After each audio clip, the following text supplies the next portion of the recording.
Values Education 7, Quarter 1, Learning Competency 4C, na ilalapat ang sariling pananampalataya sa Diyos sa lahat ng oras lalo na sa mga mapanghamong sitwasyon.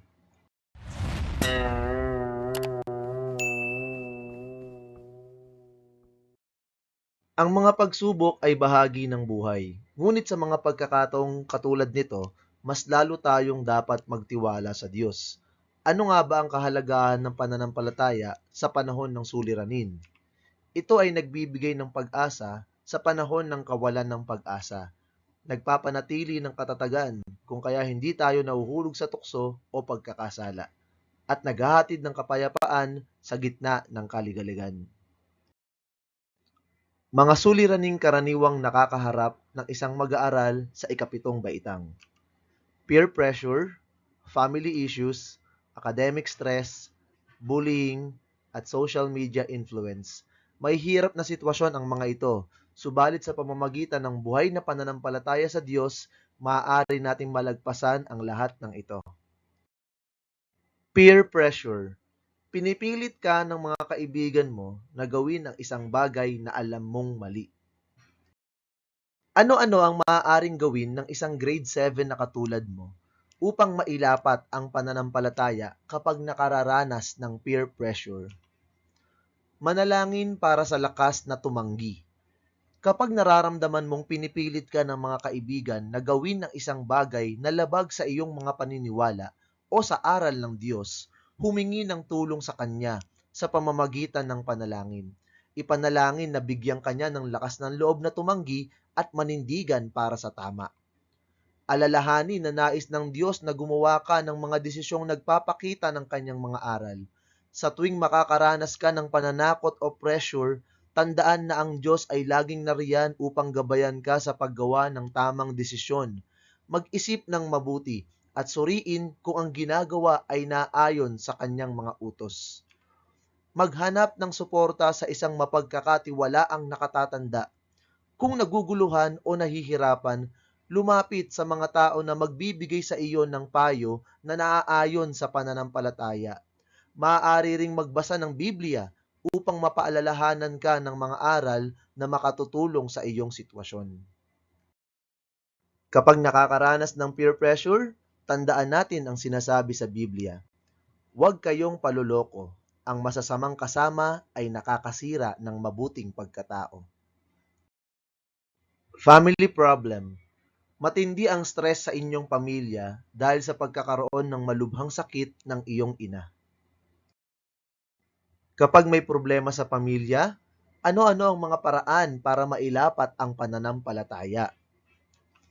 Manalangin para sa lakas at pag-asa. Sa panahon ng sakit, mahirap ang hindi mawalan ng pag-asa. Humingi sa Diyos ng lakas at pag-asa na patuloy na harapin ang hamon na ito. Manalangin para sa kagalingan ng iyong mahal sa buhay at para sa kalakasan ng buong pamilya. Magtiwala na ang Diyos ay may plano. Kahit mahirap at nakakatakot ang sitwasyon, manalig na may plano ang Diyos para sa inyong pamilya. Magtiwala na siya ang nagbabantay at gumagabay sa bawat isa kahit sa panahon ng sakit. Magpakita ng pagmamahal at suporta.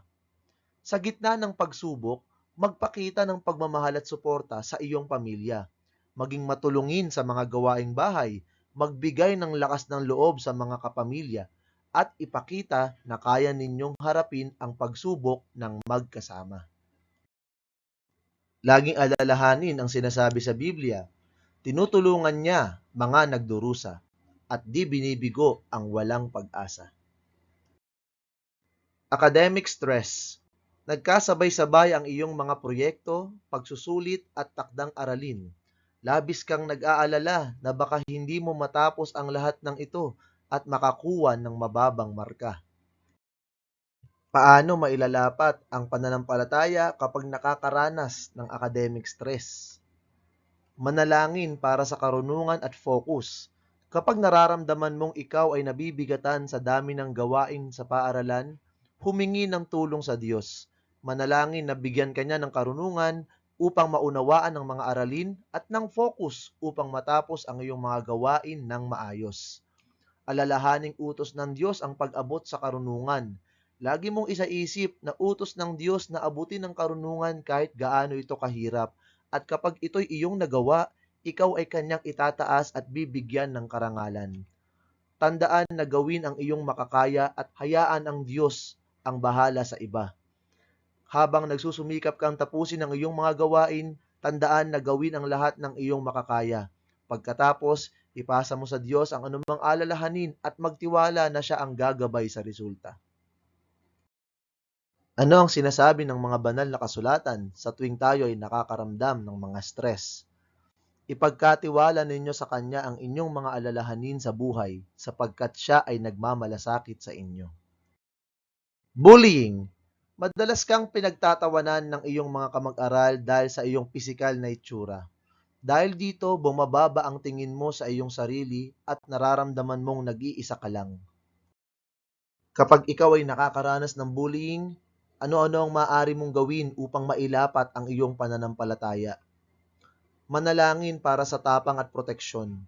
Kung ikaw ay binubuli, maaaring nakakatakot at nakakapagod ito. Humingi ng tapang at proteksyon sa Diyos. Manalangin na bigyan kanya ng lakas ng loob upang harapin ang sitwasyon at ang proteksyon mula sa anumang masamang mangyayari. Magtiwala na nakikita ng Diyos ang iyong sakit at bibigyan ka ng lakas na tiisin ito. Magtiwala na alam ng Diyos ang pinagdadaanan mo at hindi kanya pababayaan. Magtiwala na bibigyan kanya ng lakas upang mapaglabanan ang sakit at pighati na dulot ng bullying. Humingi ng tulong sa mga nakatatanda at tandaan ang iyong halaga sa paningin ng Diyos. Huwag mag-atubiling humingi ng tulong sa mga nakatatanda tulad ng iyong mga guro o magulang. Tandaan na mahalaga ka sa paningin ng Diyos at walang sino man ang may karapatang magpababa sa iyong dignidad. Kapag nakakaranas ng bullying, tandaan ang sinasabi sa Biblia. Kayo'y magpakalakas at magpakatapang. Huwag kayong matakot ni mangilabot sa kanila, sapagkat ang Panginoon mong Diyos ay siyang yumayaong kasama mo. Hindi kanya iiwan ni pababayaan kanya. Social media influence. Naaapektuhan ka ng mga nakikita mo sa social media tulad ng hindi makatotohanang pamantayan ng kagandahan. Pakiramdam mo ay kailangan mong maging katulad nila upang matanggap at magustuhan ng lipunan. Mga paraan ng paglalapat ng pananampalataya kapag nakakaranas ng social media influence ang katulad mong grade 7 student.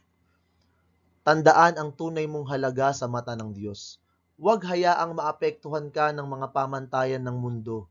Alalahanin na ikaw ay espesyal at mahalaga sa mata ng Diyos. Manalangin para sa karunungan at tamang desisyon. Hingin ang gabay ng Diyos upang malaman kung ano ang tama at totoo sa mga nakikita sa social media. Limitahan ang oras sa social media. Maglaan ng oras para sa Diyos at sa mga bagay na makatutulong sa iyong personal na paglago kaysa maglaan ng oras sa social media na magdudulot ng inggit o pangamba. Kapag ikaw ay masyadong naiimpluwensyahan ng mga nangyayari sa paligid, lagi mong tatandaan ang sinasabi sa Biblia. Huwag kayong makiayon sa takbo ng mundong ito. Sa halip, hayaan ninyong baguhin ng Diyos ang inyong pag-iisip upang maunawaan ninyo ang kanyang kalooban.